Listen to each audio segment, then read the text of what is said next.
The stench of unwashed bodies and desperation hung thick in the air of Kepler Station's underground slave market.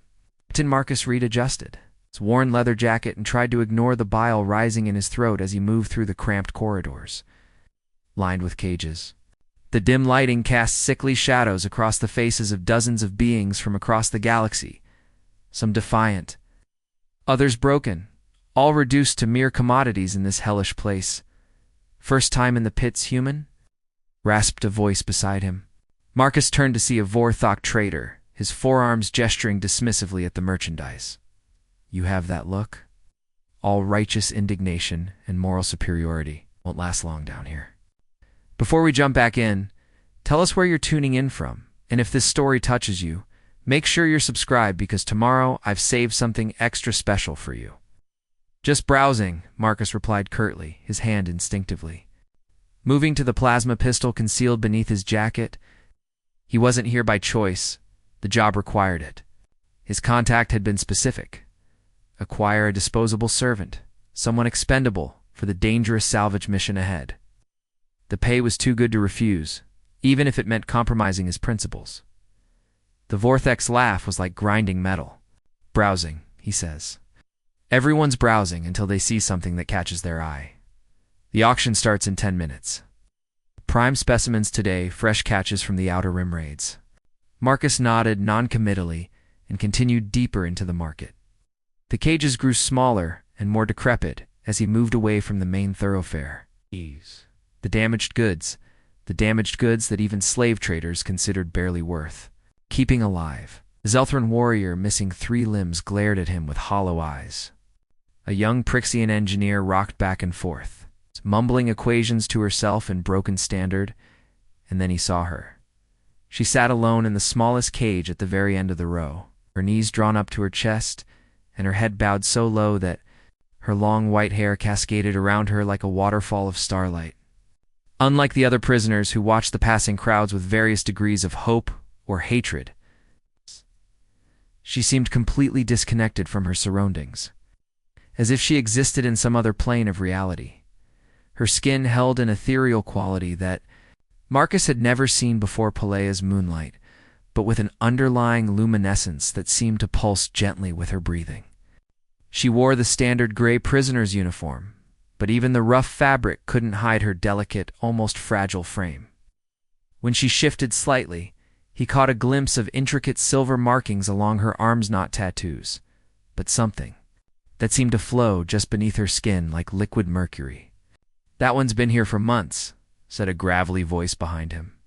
Marcus turned to see the market's overseer, a cybernetically enhanced human named Voss, whose right eye had been replaced with a scanning device. No takers.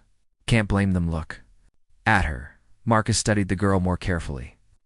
She appeared young, maybe early 20s in human years, though with aliens it was always hard to tell. Her breathing was shallow and irregular, and there was a tremor in her hands that suggested either illness or withdrawal from some kind of drug. Preparing and narrating. This story took us a lot of time, so if you are enjoying it, like this video, it means a lot to us. Now back to the story. What's wrong with her?" Marcus asked, though he wasn't sure why he cared. Voss snorted. "What isn't wrong with her? Found her drifting in a derelict ship near the Helix Nebula. Half dead from starvation, completely unresponsive to any kind of stimulus. Doc says there's nothing physically wrong with her, but mentally?" He tapped his temple with a metallic finger. "Lights are on, but nobody's home, if you catch my meaning." "What species?" "That's the million-credit question," Voss replied. His scanner, I worry, as it focused on the girl. "Never seen anything like her. Database comes up empty. Could be a new variant of Altarian, maybe some kind of engineered hybrid. Doesn't matter much. She's basically catatonic. Can't follow simple commands. Doesn't respond to her own name assuming. We knew what it was." Marcus found himself moving closer to the cage despite his better judgment. There was something about her that drew him in, a presence that felt both fragile and immensely powerful. As he approached, she lifted her head slightly, and for just a moment, their eyes met. The impact was immediate and overwhelming. Her eyes were the color of deep space, not black, but a rich dark blue that seemed to contain entire galaxies. For a split second, Marcus felt as though he was falling into those depths, experiencing a sensation of vast, incomprehensible intelligence brushing against his mind. Then she looked away, and the moment was broken. See what I mean? Voss chuckled. Pretty enough to look at, but there's nothing there. Been through 7 different buyers in the past 3 months. It's all brought her back within a week, demanding refunds. She just sits there. Doesn't eat unless you force feed her. Doesn't sleep. Doesn't work. Might as well buy yourself a very expensive statue. The auction bell rang, a harsh metallic clang that echoed through the market. Around them, traders and buyers began moving toward the main platform where the day's premium slaves would be displayed and sold. Marcus should have followed them. That's where he'd find what he needed for his mission. Instead, he found himself asking how much. Voss's remaining human eye widened in surprise. For the broken one? Hell, at this point I'd practically pay. You to take her off my hands? She's eating into profits, just keeping her fed and housed. 500 credits? It was insultingly low, even for a damaged slave.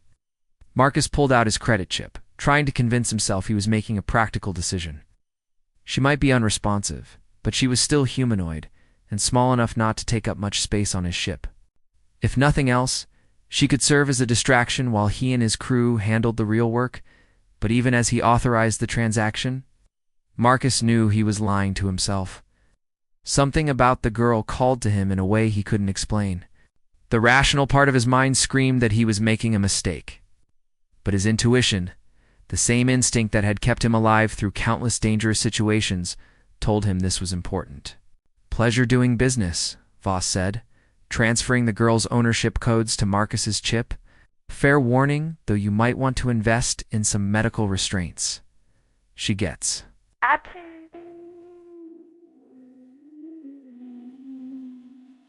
Sewed sometimes. Nothing violent, just kind of disconnects. Even more than usual. Doc thinks it might be some kind of seizure activity. Marcus nodded absently, still staring at the girl. She hadn't looked up again, but he could see the slight tension in her shoulders that suggested she was aware of what was happening. Somewhere beneath that catatonic exterior, there was still a person trapped inside. I'll need transport documents and a clean medical scan, Marcus said, forcing himself back to practical matters. It's already prepared, Voss replied, handing him a datapad. Name on the documents is Subject 247. That's what we've been calling her. Could change it once you take possession. Marcus scrolled through the medical files, noting the puzzling mixture of perfect physical health and complete psychological disconnection. Every test had come back normal, yet the girl remained unresponsive to all external stimuli. It was as if her mind had simply gone elsewhere. When can I collect her? Right now, if you want. Got the transfer cage right here. Us. Gestured to a wheeled containment unit that looked more suited for transporting dangerous animals than sentient beings. Though I'd recommend waiting until after your ship's ready. She's not going anywhere, and you don't want her having one of her episodes while you're trying to load supplies. Marcus considered this, then shook his head. I'll take her now. My ship's docked at Bay 94? We'll manage. He watched as 2 of Voss's assistants' heavily armed Krell mercenaries locked the girl's cage and gestured for her to come out. She didn't move, didn't even acknowledge their presence. After a moment of frustrated growling, one of the Krell reached in and grabbed her arm. The reaction was instantaneous and terrifying. The girl's eyes snapped open, blazing with an inner light that turned her deep blue irises into twin stars. Air around her began to shimmer with heat distortion. Marcus felt the hair on his arms stand up, as if he were standing in the path of a massive electrical storm. The Krell mercenary's hand began to smoke where it touched her skin, and he jerked back with a howl of pain. For perhaps 3 seconds, Marcus glimpsed something vast and powerful stirring behind those star-bright eyes. The walls of the market seemed to fade away, replaced by visions of cosmic fires and celestial harmonies that his human mind could barely process. He felt an overwhelming sense of age, not the girl's age, but something infinitely older, as if he were looking at a being that had witnessed the birth and death of stars. Then, suddenly as it had begun, the episode ended. The light faded. From her eyes, the shimmer disappeared from the air, and she slumped back into her catatonic state as if nothing had happened. What the hell was that? Marcus demanded, his voice hoarse. Around them, other traders and buyers had stopped to stare, their faces mixtures of fear and fascination. Voss was examining his scanner's readings with a perplexed expression. Energy discharge of some kind. Readings are off the charts, but it only lasted a few seconds. This is the first time she's done anything like that with witnesses around. You said she had episodes? Not like that, Voss interrupted. Usually, she just goes even more unresponsive than normal. Sometimes she whispers things in languages that don't match any known databases. But this was something else entirely. Marcus stared at the girl, who had returned to her previous position, with her head bowed and hair hiding her face. The Krell mercenary was nursing his burned hand and glaring at her with a mixture of fear and rage. Change of plans, Marcus said decisively. Ow. Escort her to my ship personally. No restraints, no force. She comes with me voluntarily or not at all. Are you insane? Voss sputtered. She just nearly fried my security officer. She can hear us, Marcus said quietly, his eyes never leaving the girl. Can't you? You understand every word we're saying. The girl didn't respond, but Marcus caught the slightest tensing of her shoulders. His intuition was screaming at him now, telling him that everything about this situation was more than it appeared. The medical scans, the mysterious origin, the impossible energy discharge, none of it added up to a simple case of mental trauma. I'm going to step closer, Marcus said, addressing the girl directly. I'm not going to touch you or force you to do anything. I just want to talk. He moved slowly, carefully, until he was kneeling just outside her cage. This close, he could see the intricate patterns in her silver markings more clearly. They weren't random. There was a deliberate design to them, like circuit pathways or constellation maps etched in living metal. My name is Marcus, he said. Softly, I know you can hear me. I know you're trapped in there somewhere behind all this silence. I don't know what happened to you, and I don't know what you are, but I do know you don't belong in this place. For a long moment, nothing happened. The crowd around them had grown larger, drawn by the spectacle of the energy discharge, and now curious about the human, who was treating a broken slave like a person instead of property. Then, so quietly that Marcus almost missed it, she spoke. Lirile.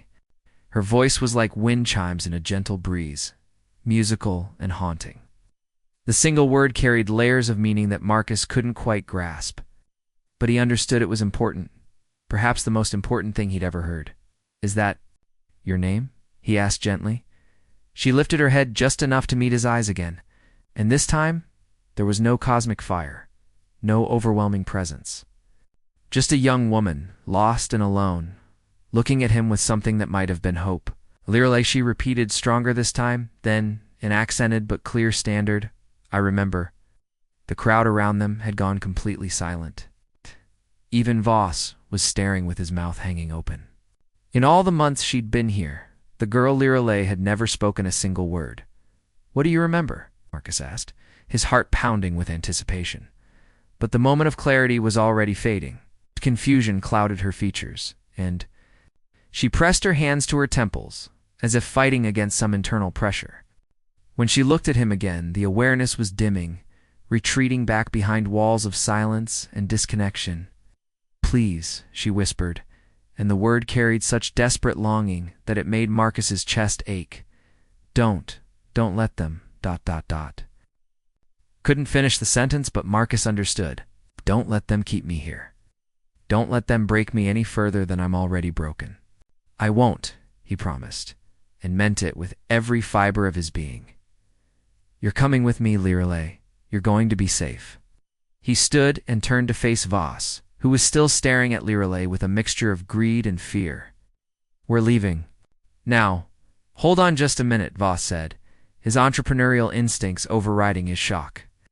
If she's starting to respond, her value just went through the roof. I might need to reconsider the price. Marcus's plasma pistol was in his hand before the slave trader could finish his sentence. The weapon's power cell hummed menacingly as he aimed it directly at Voss's chest. The transaction is complete, Marcus said in a voice cold enough to freeze helium. I paid your asking price. and you accepted. If you want to renegotiate now, we can discuss it with the Galactic Commerce Authority. I'm sure they'd be very interested to learn about your off-books slave trading operation. Voss raised his hands, his cybernetic eye worry as it calculated the odds of survival if he pressed the issue. Apparently he didn't like what he saw. Easy there, Captain. Hey! Just making conversation. The girl's yours? Free and clear? Marcus kept his weapon drawn as he approached Liralay's cage. She was watching him now, and while the awareness in her eyes was fragile, it was definitely there. When he extended his hand toward her, she hesitated for only a moment before taking it. Her skin was warm, most feverishly so, and Marcus felt a subtle tingle where they touched, as if she carried a constant, low-level electrical charge. But more than that, he felt a sense of rightness, as if this moment had been destined from the beginning of time. "Can you walk?" he asked gently. Liralay nodded slowly and allowed him to help her out of the cage. She was unsteady on her feet, whether from physical weakness or simple disuse, but she managed to stand. The gray prisoner's uniform hung loosely on her frame, emphasizing how thin she'd become during her captivity. "We're going to my ship," Marcus explained as they began, moving through the crowd of onlookers. "It's not far. Stay close to me and don't worry about anyone else." The walk through the slave market felt like the longest journey of Marcus's life. Every step was fraught with tension as traders and buyers watched them pass, some calculating the potential profit of the girl who had just displayed impossible abilities, others simply curious about the human who was treating his new slave like a fragile treasure. Liralay moved like someone walking through a dream, her steps careful and deliberate but somehow disconnected from her surroundings. Her hand in his was the only thing that seemed to anchor her to reality, and Marcus found himself protective in a way that surprised him. He'd known her for less than an hour, but the thought of anyone harming her filled him with a rage that was almost frightening in its intensity. They were halfway to the market's exit when trouble found them. "Hold up there, human," called a gravelly voice from behind them. Marcus turned to see 3 Catharian pirates blocking their path. Their leader, a scarred brute with cybernetic arms, grinning with predatory anticipation. "Heard you just bought yourself something special? Mind if we take a look? Mind if you move out of my way?" Marcus replied, his free hand moving casually toward his weapon. The Catharian's grin widened. "See, that's where we have a problem. My employer has a standing bounty on any unusual specimens that come through this market. Pays real well for anything that might have special capabilities." Marcus felt Liralay's grip on his hand tighten, and he could sense her distress even without looking at her. The fragile connection she'd made with reality was already beginning to fracture under the stress of confrontation. "Your employer can submit a bid through proper channels," Marcus said. Calmly, "The girl isn't for sale." "Everything's for sale down here," the pirate leader replied, his cybernetic arms worry as they flexed menacingly. "Question is whether you want to negotiate or whether we just take her and leave your corpse for the scavengers." It was exactly the kind of situation Marcus had hoped to avoid, but he'd been in enough fights to recognize when talking wouldn't solve the problem. The pirates had already decided they were taking Liralay, which meant blood was about to be spilled. What they hadn't counted on was what Liralay herself might do about it. As the tension ratcheted up another notch, and hands began moving toward weapons, Marcus felt the temperature around them suddenly spike. The air began to shimmer again, just as it had back at her cage, and he realized with growing alarm that Liralay's episodes weren't random, they were triggered by stress and fear. "Easy," he whispered to her, squeezing her hand gently. "Got this? Just stay calm." But it was already too late. The light was building behind her eyes again, and Marcus could feel power gathering around her like the calm before a storm. Whatever was trapped inside Liralay's mind was about to break free again this time. Marcus wasn't sure anyone in the immediate vicinity would survive the experience. The first pirate reached for his weapon, and the world erupted into chaos and starlight. The explosion of light that erupted from Liralay's form was unlike anything Marcus had ever witnessed. It wasn't the harsh, violent discharge of a weapon or the chaotic energy of a reactor breach. Instead, it was pure. It's controlled power that seemed to bend reality itself around her will. The 3 Catharian pirates froze, mid-motion, as waves of luminescent energy washed over them. Their cybernetic implants sparked and failed. Their weapons dissolved into component atoms, and their expressions shifted from predatory confidence to absolute terror. The leader's mechanical arms simply ceased to exist, leaving him staring at the stumps of his shoulders in bewildered shock. But it was more than just destructive force. As the light touched the other beings in the marketplace, Marcus saw wounds healing, broken spirits lifting, and the crushing weight of despair that permeated this place beginning to lift. The slaves in their cages straightened with renewed hope, while their captors cowered in fear of something they couldn't comprehend. Through it all, Lyrile stood at the center of the storm, her white hair flowing as if moved by stellar winds, her eyes blazing with the fire of newborn suns. She was no longer the broken girl from the catch. She was something magnificent and terrible, a force of nature wearing the shape of a young woman. "Impossible," breathed Voss, his scanner eye overloading from trying to process the energy readings. "The output levels, they're beyond anything in our databases. She's generating enough power to run a small moon." Marcus felt the energy wash over him, but unlike the pirates, he experienced no pain or fear. Instead, he felt a profound sense of peace, as if he were standing in the presence of something fundamentally good in a universe that often seemed dark and cruel. The power recognized him somehow, accepting him as safe, as worthy of protection rather than destruction. The display lasted only seconds before Lyrile swayed and collapsed. Marcus caught her before she could hit the ground, noting how her skin had returned to its normal temperature and the silver markings beneath. Her flesh had dimmed two barely visible traces. "Lyrile," he called softly, cradling her unconscious. "Form." She was breathing, but her pulse was rapid and weak, as if the effort of channeling that much power had drained her completely. Around them, chaos was erupting as traders and buyers fled in panic.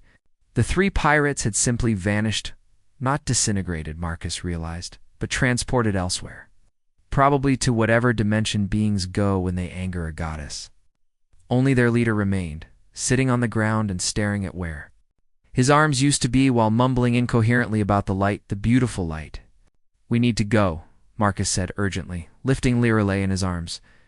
She weighed almost nothing, as if her bones were hollow like a bird's. "Now, before station security arrives."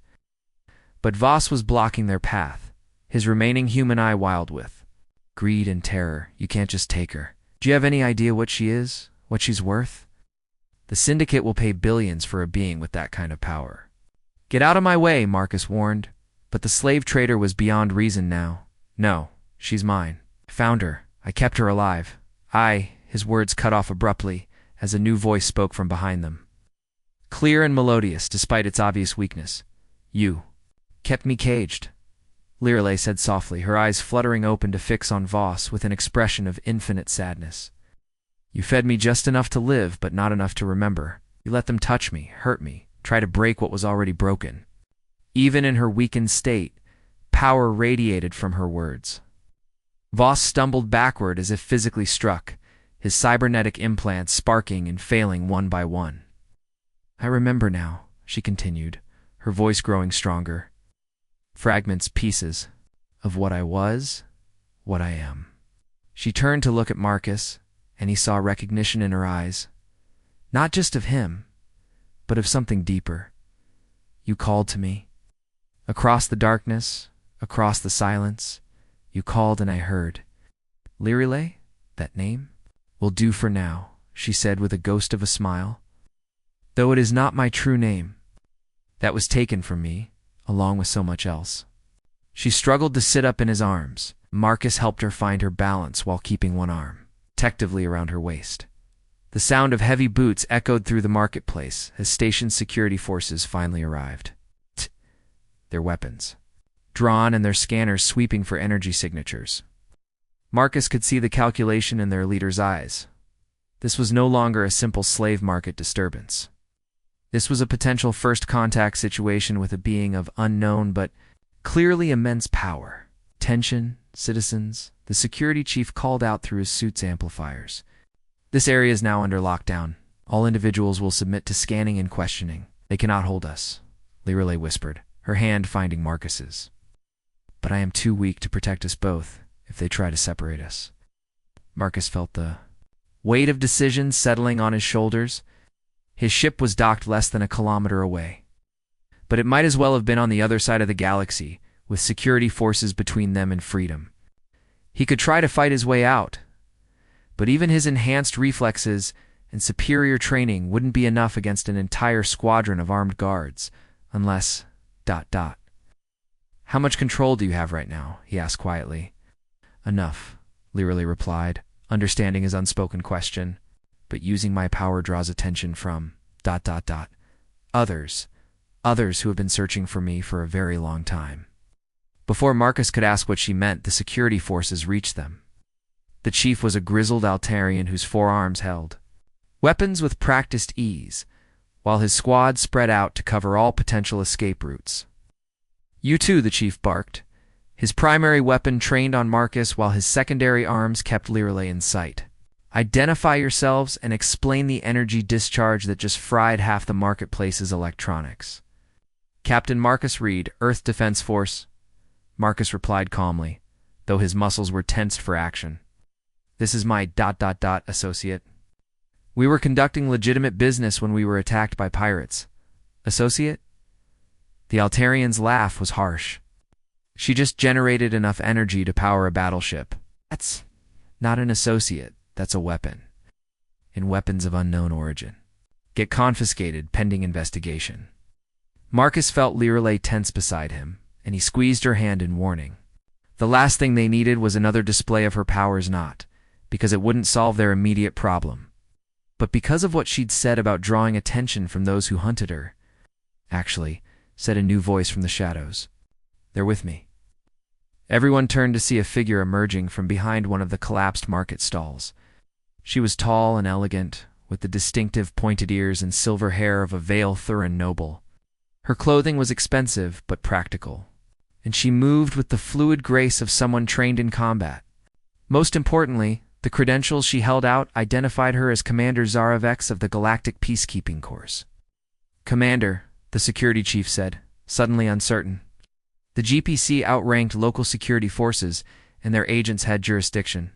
Pretty much everywhere, we weren't informed of any peacekeeper operations in this sector. Because it's classified, Zara replied smoothly, her scanner eyes taking in the scene with professional interest. Captain Reed and his companion are assisting in an ongoing investigation into illegal weapons trafficking. The energy discharge was a controlled demonstration of confiscated technology. It was a complete fabrication, but delivered with such confident authority that the security chief actually stepped back. Marcus had no idea who this woman was or why she was helping them, but he wasn't about to question good fortune. However, Zara continued, the demonstration has attracted unwanted attention. We need to evacuate immediately before the situation escalates further. As if summoned by her words, new alarms began blaring throughout the station. The lighting shifted to emergency amber, and automated announcements began warning of an incoming fleet of unidentified vessels. Right on schedule, Zara muttered, then spoke louder. Chief, I need you to seal this section and evacuate all civilians. We'll handle the cleanup. The Altarian looked like he wanted to argue, but the sound of weapons fire echoing through the eye. Station's corridors convinced him that he had bigger problems to worry about. Within minutes, his squad was herding the remaining traders and buyers toward the emergency exits, leaving Marcus Leerily and their mysterious rescuer alone in the devastated marketplace. Who are you? Marcus demanded, his weapon half drawn. And how did you know we were here? Zara's smile was predatory. Someone who's been tracking our young goddess here for quite some time, though I must admit I expected to find her in rather different circumstances. She studied Leerily with obvious fascination, the eternal flame of Arcturus reduced to a broken slave girl in a back-alley market. How the mighty have fallen. Leerily had gone rigid at the mention of her title, her eyes widening with what might have been recognition or fear. You know what I am. I know what you were, Zara corrected. The question is, what are you now? And more importantly, are you strong enough to reclaim what was stolen from you? Before either Marcus or Leerily could respond, the station shuddered under the impact of weapons fire. Through the marketplace's few remaining viewports, Marcus could see sleek, black ships emerging from hyperspace vessels, whose designs he didn't recognize, but whose intent was clearly hostile. Lirelei whispered, her face pale. With terror, they found me. Actually, Zara said, checking her wrist display. I led them here. Amazing how quickly they respond when someone starts throwing around divine energy signatures. Marcus spun toward her, his weapon now fully drawn. You what? Relax, Captain. This is all part of the plan. See, our young goddess here has been hiding for so long that she's forgotten how to access her true power. Sometimes you need to provide the right motivation. Zara's expression grew serious. The Void Seekers have been hunting her for millennia, determined to steal her divine essence and use it to fuel their dark magic. They won't stop until she's dead or captured. So you decided to gift wrap her for them, Marcus demanded, positioning himself protectively in front of Lirelei. I decided to force her to choose, Zara replied. She can remain a broken shell of her former self, in which case we're all dead within the hour. Or she can remember what she truly is and fight back. Another impact shook the station, this one strong enough to crack the walls around them. Emergency lighting flickered as power systems strained under the assault. They're boarding, Marcus realized, recognizing the tactical pattern. Multiple breach points, coordinated assault. Professional military operation. The Void Seekers don't mess around, Zara agreed. They've been planning this for a long time. The only question is whether our goddess decides to wake up before they get here. Marcus turned to look at Lirelei, who was staring at her hands as if seeing them for the first time. The silver markings beneath her skin were beginning to glow again, but faintly, like embers struggling to catch fire. I can feel them, she whispered. Their darkness, their hunger. They want to consume everything I am, everything I was meant to protect. She looked up at Marcus, and he saw fear warring with something that might have been determination. I'm not strong enough. Not alone. You're not alone, Marcus said firmly, taking her hand. The moment their skin touched, he felt it a surge of connection that went deeper than physical contact. Through that link, he could sense the vast, wounded spirit trapped inside her fragile form, the divine power that had been shattered but not destroyed. Interesting, Zara murmured, her scanner eyes recording everything. I wondered why she responded to you specifically. I see it sure resonating with her divine frequency. Quite remarkable for a baseline human. What does that mean? Marcus asked, though part of him already suspected he didn't want to know. It means, Lirelei said softly, her eyes beginning to glow with renewed inner light, that you're not entirely human. Not anymore.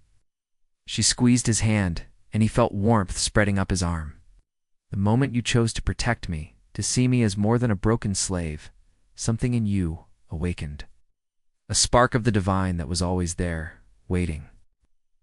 Felt the truth of her words resonating in his bones. The protective instincts he'd felt, the immediate connection, the way her power seemed to recognize him as safe fit, all made sense now. We don't have time for a full explanation, Zara interrupted, her weapon sensors detecting approaching threats. The Void Seekers are through the outer hall. We have maybe 10 minutes before this place is swarming with shadow troops. Then. We run, Marcus said, but Lirelei shook her head.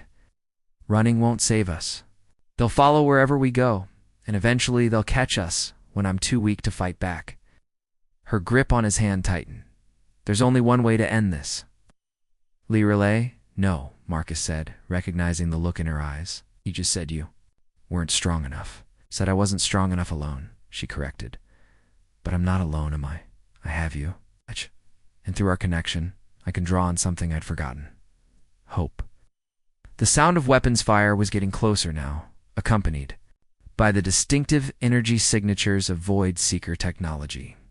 Marcus could feel wrongness approaching, a cold darkness that seemed to leach the warmth from the air itself. Whatever you're going to do, Zara said, checking her weapons, do it fast, because ready or not, they're here, as if summoned by her. Words. The marketplace's main entrance exploded inward, in a shower of twisted metal and dark energy. Through the breach came figures that seemed to be made of living shadow, their forms shifting and changing as they moved. At their head was something that might once have been humanoid, but had been so twisted by dark magic that it was barely recognizable as having ever been alive. Eternal flame. It spoke in a voice like grinding bone, its words causing the very air to vibrate with malevolence. You have hidden long enough. Come with us willingly, and we will make your death swift. Lirelei stepped forward, her hand still clasped in Marcus's. And for the first time since he'd found her, she stood with the bearing of what she truly was. Power radiated from her like heat from a star, and when she spoke, her voice carried the authority of eons. "I am not hiding anymore," she said, and with those words, the real battle began. The battle that erupted in the ruined marketplace transcended anything Marcus had experienced in his years of military service. This wasn't just a fight between physical beings. It was a clash between fundamental forces of creation and destruction. Light and shadow, hope and despair, the Void Seekers moved like liquid darkness, their forms shifting and flowing as they attacked from multiple angles simultaneously. Their weapons weren't merely technological but seemed to tear holes in reality itself, creating wounds in space that ached to look upon. Where their dark energy touched the station's hull, metal didn't just melt, it ceased to exist, leaving behind voids that hurt the mind to perceive. But Lirelei met their assault with power that sang of stellar birth and cosmic harmony. Light poured from her in waves, not the harsh illumination of artificial sources, but the warm, life-giving radiance of a true sun. Her silver markings blazed like circuit pathways of pure energy, and her hair flowed as if moved by solar winds. "Marcus," she called out, her voice somehow audible over the chaos of battle. "I need you to anchor me. The power wants to consume everything. I need something to remind me what I'm fighting for." He understood instinctively what she meant. Through their growing connection, he could feel the vast forces she was channeling, cosmic energies that could reshape worlds or destroy them entirely. Without something to ground her to mortal concerns, she might burn away not just their enemies, but everything else as well. Marcus pressed closer to her, ignoring the waves of conflicting energies. That made his skin feel like it was being torn apart and rebuilt simultaneously. The moment he touched her, her connection exploded into something far beyond what either had experienced before. Through her awareness, he saw the universe as it truly was, not empty space punctuated by matter, but a living tapestry of energy and consciousness where every star was a beating heart and every world a breathing entity. He felt the pain of civilizations that had fallen to the Void Seeker's hunger, the joy of new life being born in distant nebulae, the patient wisdom of ancient beings who shepherded younger races toward enlightenment. And through his perspective, she remembered what it meant to care about individual lives rather than cosmic abstractions. She felt his determination to protect not just her, but every innocent being on this station. His very human refusal to abandon those who couldn't protect themselves. Together, she whispered, and their combined will shaped her power into something precise and controlled. The lead Void Seeker, the twisted thing that commanded the Shadow Troops, raised what might have been a weapon or might have been its own transformed arm. Dark energy gathered around it, preparing to unleash something that would unmake everything within a kilometer radius. It never got the chance, Lirelei's power. Guided by Marcus's tactical knowledge and tempered by his protective instincts, struck. With surgical precision, the light that erupted from their joined hands didn't simply destroy the shadow beings, it purified them. Burning away millennia of corruption and dark magic to reveal what they had once been, the creatures screamed. But their cries shifted from malevolent hatred to something that might have been relief. As the darkness burned away, Marcus caught glimpses of the beings they had originally been, members of various species who had been corrupted and enslaved by forces beyond their control. Impossible. The lead creature gasped as its form began to solidify into something recognizably humanoid. The darkness, it's gone. How? Because darkness is not the opposite of light, Lirelei replied, her voice gentle despite the power that still radiated from her. It's simply light that has forgotten what it's supposed to illuminate. Commander Zara, who had been providing, covering fire with weapons that seemed surprisingly effective against shadow beings, lowered her rifle and stared at the transformation taking place around them. In 300 years of peacekeeper service, she muttered, "I've never seen anything like this." The purified beings there were perhaps a dozen of them stood in confusion and wonder. looking at their restored forms as if seeing themselves for the first time in centuries. Their leader, now revealed as a tall, elegant creature with crystalline features that suggested silicon-based biology, approached Lirelei and Marcus with something approaching reverence. "Eternal flame," it said, its voice now clear and musical. Rather than the grinding horror it had been moments before. I remember now. My name was Kepler. I was a scholar, studying stellar formation in the Andromeda spiral, before the darkness took me. The Void Seekers didn't just hunt me, Lirelei explained to Marcus, through their mental link. They corrupted anyone with even minor divine spark, turning them into weapons against their own nature. These beings were victims, not villains.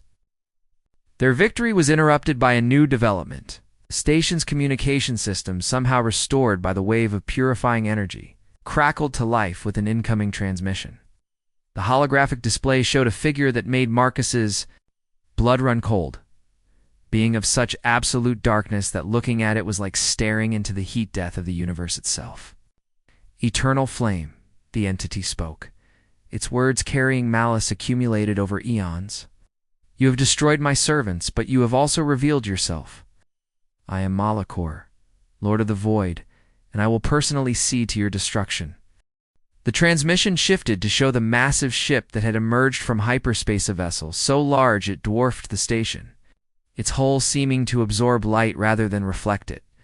Weapons ports along its surface began to glow with the same reality-tearing energy the shadow troops had wielded. "It's going to destroy the entire station," Zara realized, her tactical mind already calculating impossible odds.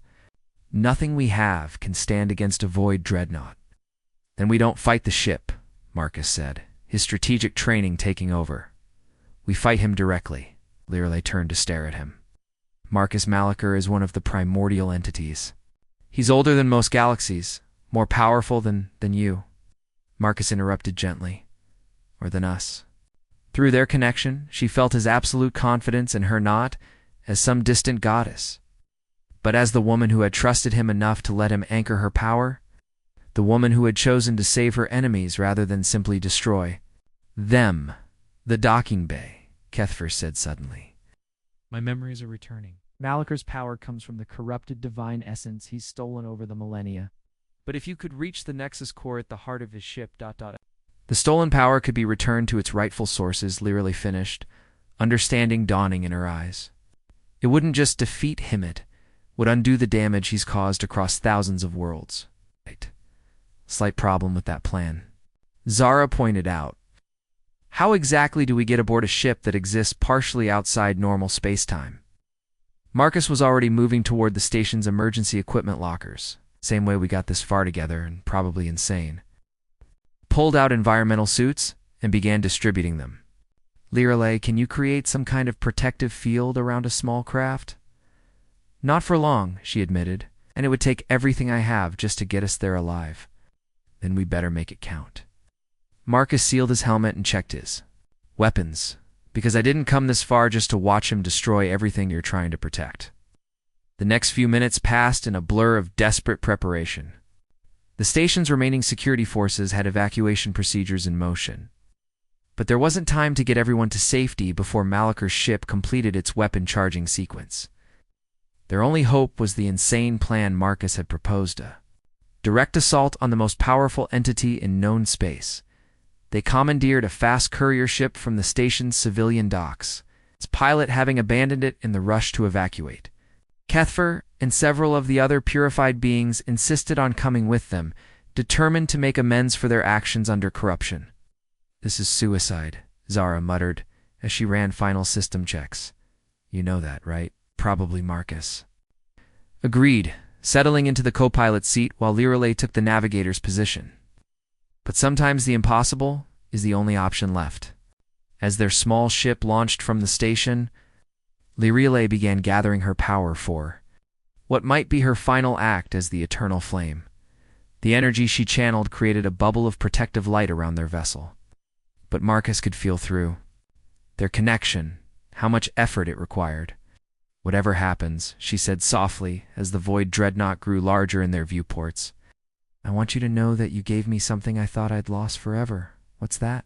Marcus asked, though he thought he already knew. Purpose, she replied. Not just as a cosmic force, but as someone who chooses to care about the small things. Individual lives, personal connections, the decision to save rather than simply survive.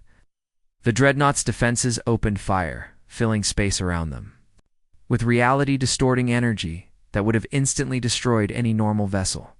But Liralay's protection held, her divine nature asserting that their mission was righteous and therefore would not be denied. They crashed through the ship's hull in a cascade of sparks and twisted metal, their small craft finally giving up its structural integrity in the face of forces it was never designed to endure. Emergency lighting cast everything in hellish red as they fought their way through corridors that seemed to shift and change around them. The Nexus core is 3 levels down, Kepler reported, his restored memory serving as their guide. But Malachar will be waiting. He knows we're coming. They found him in a chamber at the heart of his ship, a space where normal physics seemed to have been suspended entirely. Malachar stood at the center of a storm of stolen divine energy, his form shifting between various states of existence as power from 1,000 different sources flowed through him. So, he said, his voice causing the walls around them to crack, the lost goddess finally comes home, and she brings pets. The battle that followed was unlike the purification they had performed on the station. Malachar was no corrupted victim, he was willingly evil, a being who had chosen darkness not out of desperation but out of pure malice. His attacks came from directions that didn't exist in normal space, wielding energies that predated the current universe. But Marcus had been right about one thing together. He and Liralay were more than the sum of their parts. Her divine power gave them the strength to stand against cosmic forces, while his human perspective and tactical brilliance allowed them to find weaknesses in defenses that had stood for eons. The turning point came when Marcus realized that Malachar's greatest strength was also his weakness. All that stolen divine energy made him incredibly powerful, but it also made him unstable. If they could disrupt the flow for even a moment— Now, Marcus shouted, and Liralay struck with everything she had. The resulting explosion of light didn't just destroy Malacharite, liberated every piece of divine essence he had stolen, sending waves of purifying energy cascading across the galaxy. On thousands of worlds, corrupted beings found themselves suddenly free. Dead worlds touched by void energy began to bloom with new life. Species that had been enslaved for millennia felt hope for the first time in generations. When the light faded, Marcus found himself floating in space near what remained of the dreadnought. Protected by a bubble of Liralay's energy, she was beside him. Her form now stabilized into something that was recognizably both human and divine, a perfect fusion of her mortal experiences and cosmic nature. Is it over? He asked. This part is, she replied, taking his hand as Zara's rescue ship approached. But Marcus, what we've started here, this connection between human determination and divine power, it's going to change everything. Good change? Liralay's smile was radiant. The best kind. The kind that comes from choosing to care about each other instead of just surviving alone. 6 months later, Marcus stood on the bridge of the Harmony, the first ship designed through cooperation between human engineering and divine inspiration. Liralay was beside him. No longer the broken slave girl from the market, but fully herself, goddess and woman, cosmic force and caring individual. New distress signal coming in, reported. Their communications officer, one of the beings they had purified during the battle. Looks like a slave ship operating near the Vega system. Marcus and Liralay exchanged a look. Their work was far from over, but they faced it together, human and goddess. Mortal determination and divine power, proving that sometimes the greatest strength comes from choosing to care about those who need protection. Set course for Vega, Marcus ordered. Let's go save some people. As the Harmony jumped to hyperspace, its wake left trails of starlight that seemed to sing with hope, a promise that in a universe often dark and cruel, there were still those who would choose to be the light. The end up next, you've got 2 more standout stories right on your screen. This one hit the mark. You won't want to pass these up. click and check them out. And don't forget to like, subscribe, and turn on the notification bell so you don't miss any upload from us.